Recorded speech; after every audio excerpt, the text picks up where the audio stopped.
उसी मौके पे सच्चा बनेगा। मेरे भाई खूब गौर करिए कि यहां पर जो हम आए हैं वो तोड़ने के लिए नहीं, जोड़ने के लिए आए हैं। मुस्तफा करीम का इतिहास उठा करके देखिए, सीरत पढ़ करके देखिए, सरकार की सीरत में जगह जगह आपको ये चीज नजर आएगी। मक्के में एक पागल साथ में लिए लिए फिर रही, आओ हुआ चलो, हुआ चलो, हुआ बात कहूंगी, उधर को चलो। सहाबा कह रहे हैं या रसूलल्लाह दिमागी तवाज़ुन सही नहीं है, अकल इसकी ठीक नहीं है, इसके पीछे पीछे कब तक ऐसे फिरोगे? मेरे आका फरमाते हैं मक्के में इसकी कोई नहीं सुनता है, मैं भी नहीं सुनूंगा, तो इसकी सुनेगा कौन? ये दिल। कुरान शरीफ में एक जगह पे अल्लाह ने इरशाद फरमाया, मेरे महबूब ये तेरी नरमी का कमाल है, ये तेरे इर्द गिर्द जो सहाबा परवानों की तरह घूम रहे हैं और तेरे लिए अपनी जानों को हथेलियों पे लिखे लिए हुए फिर रहे हैं, अगर तू सख्त दिल होता तो ये सब चले जाते। इसलिए प्यार से बुलाओ, दीन के रास्ते की तरफ बुलाओ तो बड़ी आसानी से बुलाओ। मस्जिद की तरफ भी बुलाना है तो चुपके से कहो, मेरे भाई देख तूने सुबह का नाश्ता कर लिया, जोहर में अल्लाह ने तुझे फिर खिला दिया, शाम को फिर खिलाएगा, सुबह को लिटाएगा, सुबह को फिर तेरी रोजी का इंतजाम फरमा देगा। अल्लाह इतना दे रहा है, तुझे खिला रहा है, पिला रहा है, तेरी सांसों की डोरी चला रहा है, तो आ उसकी बारगाह में आके 2 सजदे कर और उसकी बड़ाई का ऐलान कर, वो खुश हो जाएगा, तुझे और देगा। जितना तू शुक्र उसकी नेमतों का अदा करेगा वो और देगा। प्यार से बुलाओगे तो इंशाअल्लाह पत्थर दिल भी पिघलेगा। दीन के रास्ते की तरफ प्यार से। फिरौन को जानते हो, खुदाई का दावा करा था उसने, मगर अल्लाह ने जब हजरत मूसा और हजरत हारून उनके भाई को जब भेजा था फिरौन के पास में कि जाओ इसे समझाओ ये खुदाई का दावा कर रहा है, तो अल्लाह ने हजरत मूसा और हजरत हारून से भी ये कहा था कि नरमी से बात करना चाहिए। सुभान अल्लाह। किससे? जो जालिम है, सरकश है, खुदाई का दावा कर बैठा है, उससे भी नरमी से बात करने को कहा। क्यों? इसलिए कि अगर सख्ती से बात करके वो बिखर जाता तो कल मैदान महशर में मेरी अदालत में आकर के कहेगा, मौला मैं तो मान जाता मगर तेरे बंदे मूसा ने बड़े जलाल में बात करी थी इसलिए मैं नहीं माना।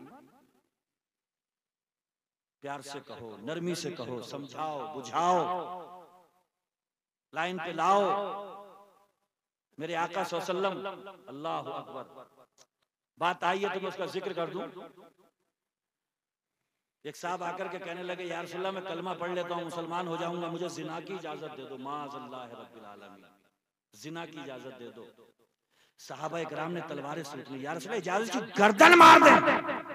ये कितना खबीस कलमा अपनी ज़बान से निकाल रहा है, क्या क्या मुझे जिना की इजाजत दे दे।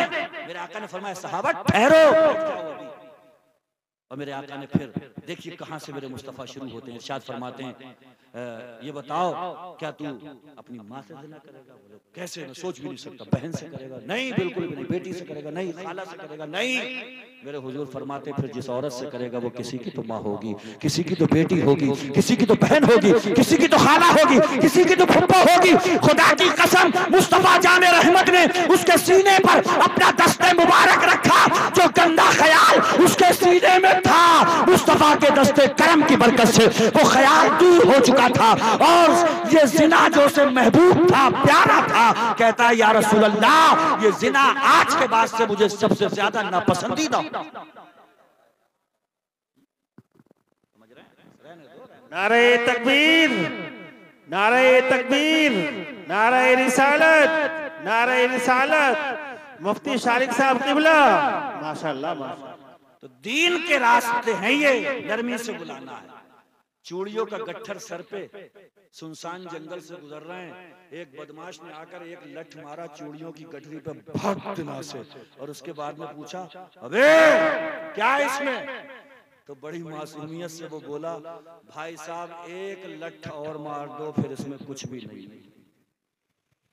ये तो तुमने पहले बार में पूछा होता कि इसमें क्या है, लठ मार के और चूड़ियों की गठरी पे लठ मार के पूछ रहे हो कि इसमें क्या है, तो फिर एक और मार दो फिर इसमें कुछ भी नहीं। तो कभी कभी ऐसी लठों से मामला बिगड़ भी जाता है। वलीमे में मौजूद है, निवाला मुंह तक आ गया, बड़ी शानदार गोलाई ली हुई बोटी थी, मुंह में जाने वाला था कि इतने में गांव बस्ती का एक चच्चा मियां पहुंच गया पीछे से और कह रहा हराम की डकाती होती, शर्म नहीं आ रही है? तो मस्जिद में तो नहीं दिखे मुझे कभी। सांसें रोक दी बेचारे की वहीं रुक गया, सूख गया बिल्कुल। कैसा निवाला, कैसी बोटी, सब भूल गया। कम से कम उसे खाने तो दिया होता, सैराब तो होने दिया होता, अगर नसीहत ही करना थी। मौलाए कायनात मौला अली फरमाते हैं, जिसने किसी को सब लोगों के सामने नसीहत करी उसने उसे बिगाड़ दिया, और जिसने तन्हाई में ले जाकर के नसीहत की उसने उसे सुधार दिया। ये तकरीरों में जो हम बातें बताते हैं, मुझे ये बताइए अभी किसी एक का नाम लेकर के अगर मैं उसके ताल्लुक से तकरीर करने लगूं तो झगड़ा भी हो सकता है। हजरत आप ये क्या निशाना बनाए हुए मुझे? लेकिन ये आम है तकरीर में, ये सबके लिए, हमारे लिए भी, आपके लिए भी, बस्ती के लिए, सबके लिए। नसीहत करो किसी को तो तन्हाई में प्यार से कहो, समझाओ, इंशाअल्लाह ताला मान जाए। वो भी रब का बंदा है ना, इतना तो वो भी जानता है, इतना तो उसे भी पता है। अल्लाह ने उसे भी जिंदगी बख्शी है, जिंदगी गुजारने का जो शऊर वो खो चुका है उसे फिर से मिल सकता है, लेकिन नरमी और प्यार से उसे बताओ, तब वो रास्ते पे आएगा इंशाअल्लाह। हजरत सुफियान सौरी रात में सो रहे हैं, ख्वाब में कहा जा रहा है उठो, क्या करूं, ये तुम्हारा पड़ोसी खत्म हो गया, जाकर के इसका जनाजा पढ़ो। हजरत सुफियान सौरी कहते हैं, या अल्लाह ये कैसा ख्वाब है, मेरा पड़ोसी इतना बड़ा शराबी, इतना बड़ा शराबी, इतना बड़ा शराबी, 24 घंटे शराब के नशे में धुत रहने वाला, और मुझे ख्वाब में सुनाया जा रहा है कि पड़ोसी खत्म हो गया, जाकर के इसका जनाजा पढ़ो। हजरत सुफियान सौरी जाते हैं और घर वालों से पूछते हैं, हमें तो इसकी जिंदगी के यही कारनामे पता हैं कि 24 घंटे शराब के नशे में धुत रहता था, तुम्हें इसकी कोई आखिरी बात पता हो तो हमें बताओ। उसकी अहलिया, उसकी बीवी, उसके बच्चे कहते हैं, हाँ ये सब पर आश्कार है, ये सब पे जाहिर है कि ये शराब के नशे में धुत रहता था, लेकिन ये मरने वाला था ना, तो इसकी आंखों में आंसू आ गए थे, और आंखों से आंसू बहते बहते बहते बहते इसने जुमला बोला था, हे दुनिया आखिरत के मालिक, उस पर रहम फरमा दे जिसकी ना दुनिया हुई ना आखिरत हुई, ना मैं दुनिया का ही हूँ ना मैं आखिरत का हूँ। आंखें बह रही थी और ये जुमला उसकी ज़बान पे था, ए दुनिया के मालिक, ए आखिरत के मालिक, उस बंदे पर रहम फरमाना जिसकी ना दुनिया है ना आखिरत। हजरत सुफियान सौरी कहते हैं, मरते वक्त के आखिर के इसके यही जुमले इसकी नजात का सबब बन गए, और यही अदा इसको अल्लाह की पसंद आ गई, और अल्लाह ने बख्शिश को नजात का इसको परवाना अता फरमाकर जन्नतुल फिरदौस में से आला मकाम अता फरमाया। रहमत हक बहाना नहीं चाहिए। अल्लाह की रहमत तो अपने बंदों को बख्शने के लिए थोड़ा सा बहाना तलाश करती है। हजरत मूसा के दौर में एक बहुत बड़ा पापी खत्म हो गया, बस्ती वालों ने कभी उसे कोई नेकी करते ही नहीं देखा, ले जाकर के गंदगी के ढेर पे फेंका है। हजरत मूसा ने, अल्लाह तबारक व तआला ने हजरत मूसा से कहा, मूसा जाओ फुला बस्ती में हमारे एक मुकर्रब परहेजगार महबूब बंदे का इंतकाल हो गया है, उसका जनाजा गंदगी के ढेर से उठाओ, उसे नहलाओ, उसे कफन पहनाओ, उसे कब्रिस्तान में ले जाकर के दफन कर दो। हजरत मूसा बस्ती में पहुंचते हैं और कहते हैं, यहाँ पर किसी परहेजगार बंदे का इंतकाल हुआ है। बस्ती वाले बताते हैं, निहायत गुनाहगार था, कभी नेकी करते हुए नहीं देखा। मूसा अलैहिस्सलाम पूछते हैं, मगर ये बताओ उसकी बॉडी कहाँ है? बस्ती वाले कहते हैं, वो तो हमने जाकर के कूड़े पे फेंक दी है, एक गंदगी के ढेर पे फेंक दी है। हजरत मूसा जाते हैं, गंदगी से वो बॉडी उठाते हैं, नहलाते हैं, धुलाते हैं, कफन पहनाते हैं, कब्रिस्तान में ले जाकर के दफन कर देते हैं। लेकिन बारगाह मौला में अर्ज करते हैं, एक परवरदिगारे आलम, बस्ती में एक भी विटनेस नहीं जो इसके पक्ष में बोले, बस्ती में एक गवाह नहीं जो इसकी हिमायत में बोले। पूरी जिंदगी सियाहकारी में गुजरी है। ये परवरदिगारे आलम किस अदा पे बख्शा गया है? ये जवाब सुनो। इल्हाम हुआ हजरत मूसा को, मूसा बहुत गुनाहगार था ये, लेकिन इसके नबी हजरत मूसा पे जो किताब हमने उतारी उसका नाम है तौरात शरीफ। सब बोलो क्या है? तौरात शरीफ।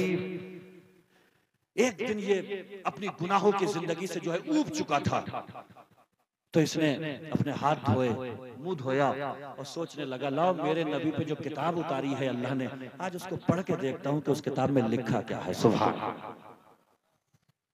जब किस्मत सीध पे आने पे होती है, जब किस्मत फंसी हुई गाड़ी की नैया पार लगाने पे आती है, तो आप अंदाजा करें कि किस तरीके से किस्मत यावरी करती है। तौरात खोली और तौरात जहां से खुली थी उसी जगह पर मेरे नबी का तस्करा तौरात में मौजूद था। सुभान अल्लाह।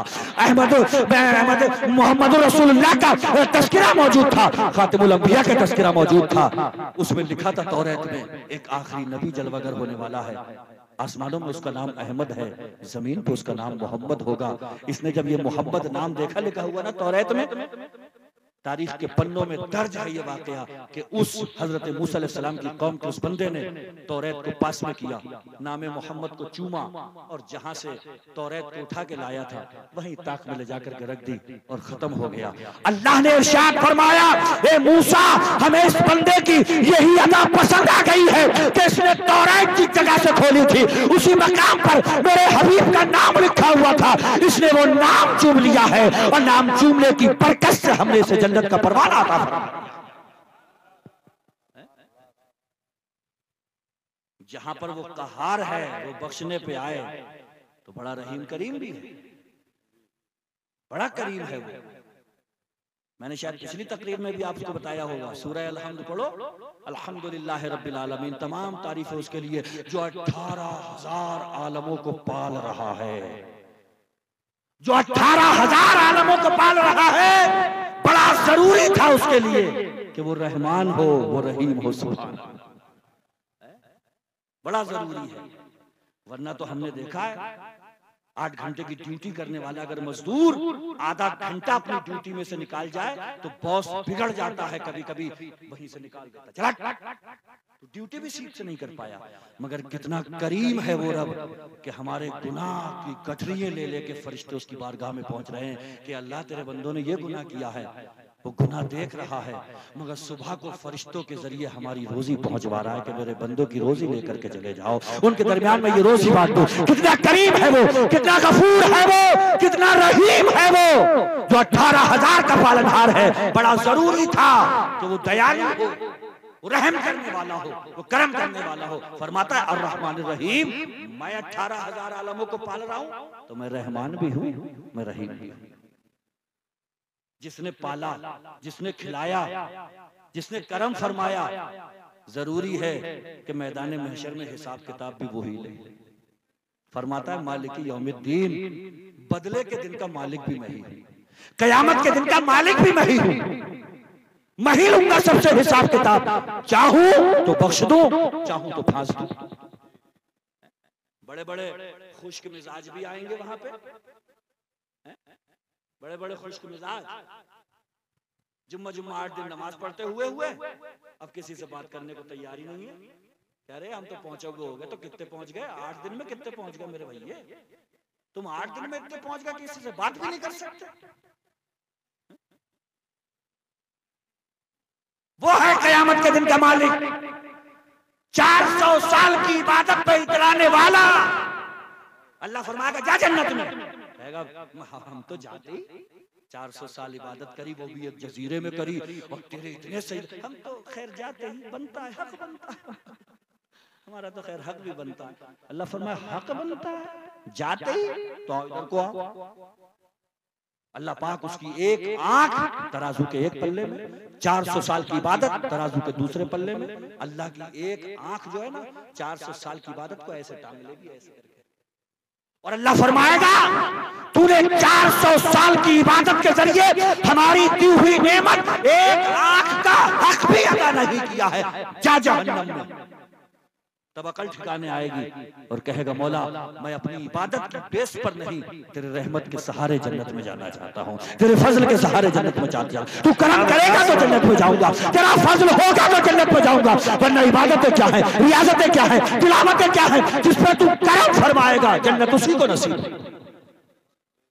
तो इसलिए इबादतों पे इतराओ मत, घमंड मत करो।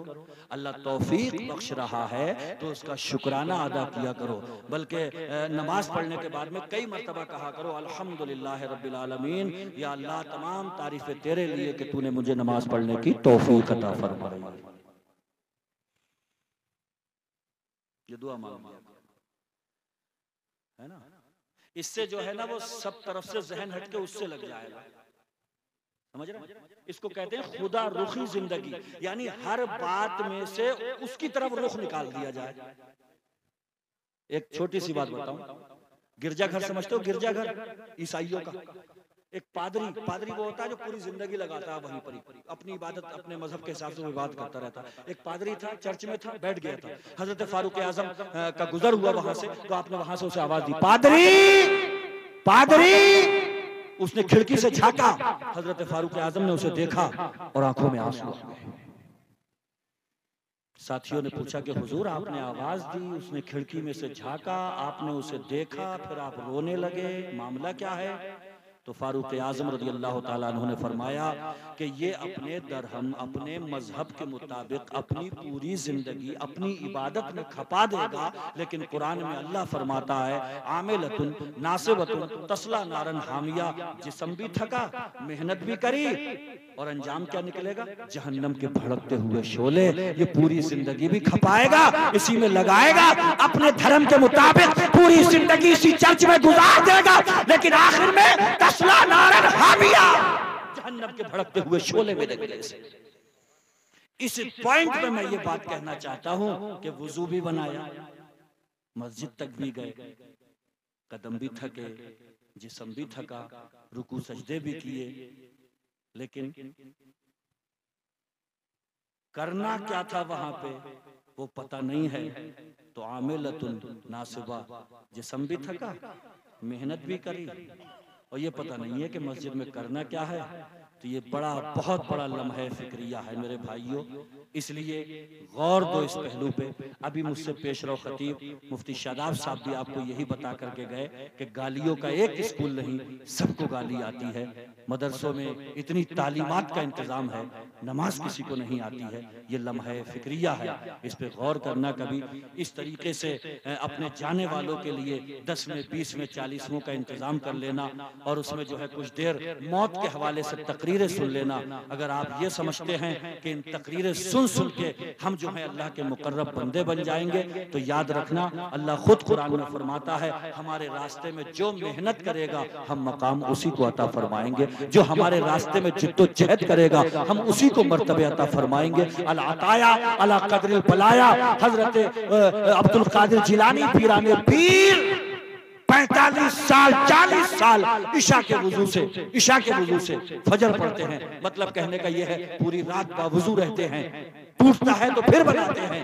इसी तरीके से 40 साल की रातें गुजरती हैं, तो अल्लाह मकाम अता फरमाता है। वही अब्दुल कादिर बगदाद के जंगलों में जमीन पे लेट के कह रहा था, भूख से तड़प के, फइन्ना माल उसरी उसरा, अल्लाह की आयत मेरी धार्स बता रही है कि परेशानी दिक्कतें मैं झेल रहा हूँ, तो अल्लाह आसानी भी मुझे देगा। बगदाद के जंगलों में भूख से निढाल होने वाला अब्दुल कादिर जब मिंबर पर बैठता है तो कहता है कदमी हाज़िही अला रक़बत कुल्ल वलिय्यिल्लाह, मेरा ये कदम तमाम वलियों की गर्दन पे है। खुरासान के पहाड़ों पे इबादत कर रहे हिंदुस्तान के राजा हमारे ख्वाजा गरीब नवाज गर्दन झुका के कहते हैं अब्दुल कादिर तुम्हारा कदम हमारी गर्दन पे नहीं, हमारी आंखों पर भी है, हमारे सर पर। लेकिन पहले कुर्बानियां देना पड़ता है, पहले मेहनत करना पड़ती है, पहले उसके रास्ते में थकना पड़ता है, तब वो मर्तबे आता है। कौन फातिमा तुझे समेट रहा हूं, बस ये आखिरी जुमले। कौन फातिमा तुझे जो रब की बारगाह में इल्तिजा कर रही है, मौला खुल के इबादत नहीं हो पाती, रात ढल जाती है, कोई तो रात ऐसी बना के फातिमा दिल खोल के, जब उसके रास्ते में कुर्बानियां इतनी दी जाती हैं, तो फिर मुस्तफा इरशाद फरमाते हैं फातिमा सय्यदतु निसाइल आलमीन, सारे जहान की औरतों की सरदार अगर कोई है तो मेरी बेटी फातिमा तो ज़हरा है। निगाहों के सामने बच्चों को तड़पते बिलखते बिखरते देखने वाला सैयदुल शुहदा इमाम हुसैन जब इतने दर्द से गुजरता है, इतनी कुल्फतों से, इतनी गुर्बतों से गुजरता है मैदान करबला में, मुस्तफा पहले ही फरमा चुके हैं अल हसनो वल हुसैनो सैयदा शबाब अहले जन्ना, मेरे नवासे हसन और हुसैन जन्नती नौजवानों के सरदार हैं। सुभान अल्लाह। तो ये तो हो ही नहीं सकता कि कुर्बानियां ना दें और मकाम मिल जाए। मकाम उसी को मिलेगा जो कुर्बानियां पेश करेगा, मर्तबे उसी को नसीब होंगे जो कुर्बानियां पेश करेगा। अल्लाह बड़े मनसबों से उसे ही नवाजेगा जो उसके रास्ते में मेहनत करेगा। मेहनत करिए।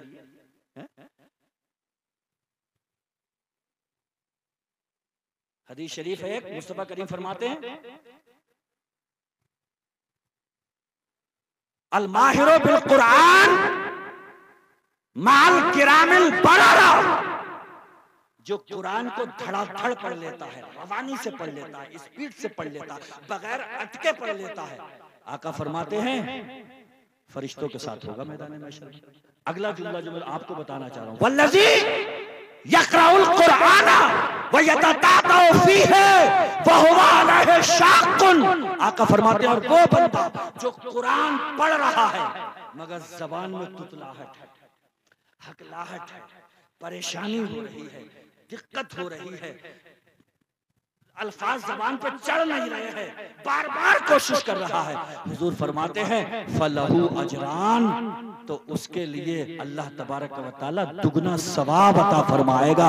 एक तो ये कि कुरान पढ़ रहा है और एक ये कि कुरान पढ़ने में इतनी तकलीफ उठा रहा है। सुभान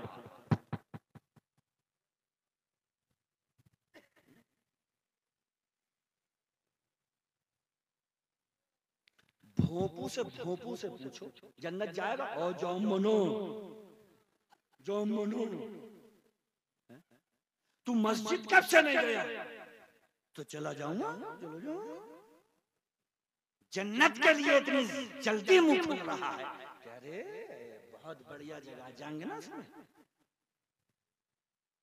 हुजूर फरमाते हैं इत्तलातु फिल जन्ना फराइतु अक्तरहा अल गुरबा अल फुकरा, मैंने जन्नत में झांक के देखा तो उसमें मुझे ज्यादातर तादाद गरीबों की नजर आई। ले दे के यही मस्जिद पहुंच रहे हैं, बाकी तो गद्दे लगे हैं, एसी जड़ो हुई है, बढ़ा दे घटा ले, 18 पे कर ले, अजाने हो गई सब। 500 साल पहले वो गरीब जो गुर्बत में शुक्र और सब्र की जिंदगी काट के दुनिया से गुजर गया, 500 साल पहले जन्नत में जाएगा। अब आप कहोगे तो क्या मालदार मतलब पीछे रह जाएंगे? नहीं, मालदारों का अपना एक मकाम है, मालदारों को क्या समझ रहे हो? लेकिन मेरे आका ने जहां मालदारों को निभाया है वहां सबसे ज्यादा गरीबों को निभाया है। एक मर्तबा सहाबा इकराम कहने लगे या रसूल अल्लाह, ये मालदार जो हैं ज़कात दे रहे हैं, सदका दे रहे हैं, खैरात लुटा रहे हैं, अल्लाह के रास्ते में दे रहे हैं और हमारे पास में है नहीं, तो ये सवाब में इतने आगे निकले जा रहे हैं, या रसूल अल्लाह ये सवाब हमें कैसे मिलेगा? तो मेरे आका ने फरमाया तुम क्यों परेशान होते हो, मैं तुम्हें एक नुस्खा बता दूं। सहाबा कहते हैं, गरीब सहाबा कहते हैं या रसूल अल्लाह, ये मालदार सहाबा राहे खुदा में माल और दौलत दे रहे हैं, सदका और खैरात दे रहे हैं, या रसूल अल्लाह इन्हें तो बड़ा सवाब मिलेगा, हमें कैसे मिलेगा वो अज्र वो सवाब? मेरे आका ने फरमाया नुस्खा हम बता रहे हैं। गरीब सहाबा कहने लगे या रसूल अल्लाह क्या है नुस्खा वो? मेरे आका ने फरमाया 33 मर्तबा पढ़ा करो सुभान अल्लाह, 33 मर्तबा पढ़ा करो अल्हम्दुलिल्लाह, और 34 मर्तबा पढ़ा करो अल्लाहु अकबर। जितना सवाब अल्लाह उन्हें अता फरमाएगा उतना ही सवाब तुम्हें भी अता फरमाएगा। एक केस हो गया था इसे नुस्खे में, केस ये हुआ था, हुजूर ने बताया था गरीब सहाबा को, मगर नुस्खा लीक हो गया, अमीर सहाबा को भी पता चल गया, तो मस्जिदों में देखा तो वो भी लगे हुए सुभान अल्लाह सुभान अल्लाह सुभान अल्लाह अल्हम्दुलिल्लाह अल्हम्दुलिल्लाह अल्लाहु अकबर अल्लाह। तो गरीब सहाबा ने देखा, जाके बोले या रसूल अल्लाह नुस्खा लीक हो गया। वो तो मालदार भी पढ़ने लगे। तब मेरे आका के चेहरे पे मुस्कुराहट आई और आका ने इरशाद फरमाया ज़ालिका फज़लुल्लाह युतीहि मन यशा, ये तो अल्लाह का फजल है साहब, और अल्लाह अपना फजल जिसे चाहता है अता फरमा देता है। अब इसमें कुढ़ो मत, अब इसमें घुटो मत कि उन्हें भी पता चल गया वो भी पढ़ने लगे, ये तो उसका फजल है, वो जिसको चाहे तो बेहिसाब अता फरमा। तो यही पढ़ लिया करो, सुभान अल्लाह पढ़ लिया करो, 33 मर्तबा सुभान अल्लाह, 33 मर्तबा अल्हम्दुलिल्लाह, 34 मर्तबा अल्लाहु अकबर। जब भी मौका मिला ये पढ़ा करो। जो कुछ भी पढ़ोगे वो आप ही पढ़ोगे, या जो कुछ भी पढ़ूंगा वो मैं पढ़ूंगा, मैं पढ़ूंगा मुझे फायदा पहुंचाएगा, आप पढ़ोगे आपको फायदा पहुंचाएगा। बात समझ में आ रही है? सीधी खरी सच्ची बात यह है, जो भी पढ़ेगा फायदा उसी को मिलेगा, है ना। तकरीरें करने के लिए हम हो सकता है बाद में भी आते रहें, अल्लामा मुदस्सिर साहब हमारे हजरत तशरीफ फरमाए, हमारे हजरत मौजूद हैं, तकरीरें होती रहेंगी, मिलाद चलते रहेंगे, जलसे होते रहेंगी, लेकिन अक्लमंद इंसान, मैं गालिबन हजरत ही की तकरीर सुन रहा था, एक हदीस का तर्जुमा कर रहे थे, अल कय्यिसु मन दाना नफ्सहु, अकलमंद आदमी वो होता है, अकलमंद आदमी वो होता है जो अपना मुहासबा हिसाब करता रहे कि मैंने आज दिन भर में अच्छे कितने काम किए, बुरे कितने काम किए, अच्छे किए तो इन्हें बढ़ा दूं और इतने बुरे हुए अब इन्हें घटा।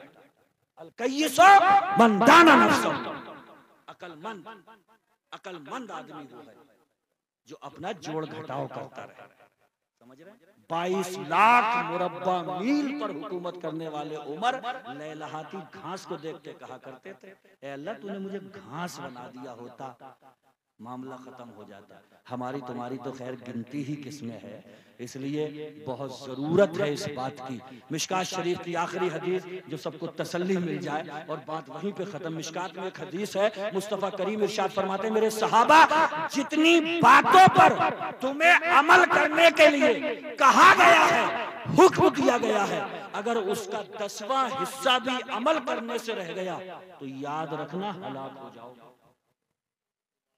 मिशकात में ये हदीस है, उसका मफहूम बता रहा हूँ। मेरे सहाबा, हुजूर अपने सहाबा से फरमा रहे क्या कि जितनी बातों को करने का हुक्म तुम्हें दिया गया है, अगर उन बातों पे अमल करने से तुम 10% भी पीछे रहे तो याद रखना हलाक हो जाओगे। अब दूसरा सुनो, मेरे आका ने फरमाया, लेकिन तुम्हारे बाद में जो लोग आएंगे अगर वो 10% पे भी अमल कर लेंगे तो अल्लाह उनकी नजात फरमा देगा। सुभान,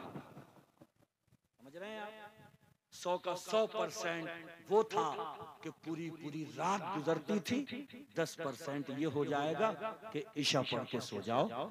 100% वो था कि पूरी रात कुरान मजीद की तिलावत में गुजरती थी, उसका 10% ये हो जाएगा कि कुरान की कोई एक सूरत ही पढ़ करके सो जाओ, ये 10% पे अमल हो जाएगा। अल्लाह ने चाहा तो मौला गफूरुर रहीम है, उसकी जनाब से हमें उम्मीदें हैं, उसकी बारगाह से हम पुर उम्मीद हैं। मौला अपना करम फरमाए, हम सब पे अपना रहम फरमाए, हमारे गुनाहों की बख्शिश फरमाए, जो चाचा के उन्हें गरीक़े रहमत करे, जो बाकी है उन्हें नेकियों का जज्बा अता फरमाए। बाखिरु दावाना अनिल हम्दुलिल्लाहि रब्बिल आलमीन। अस्सलामु अलैकुम।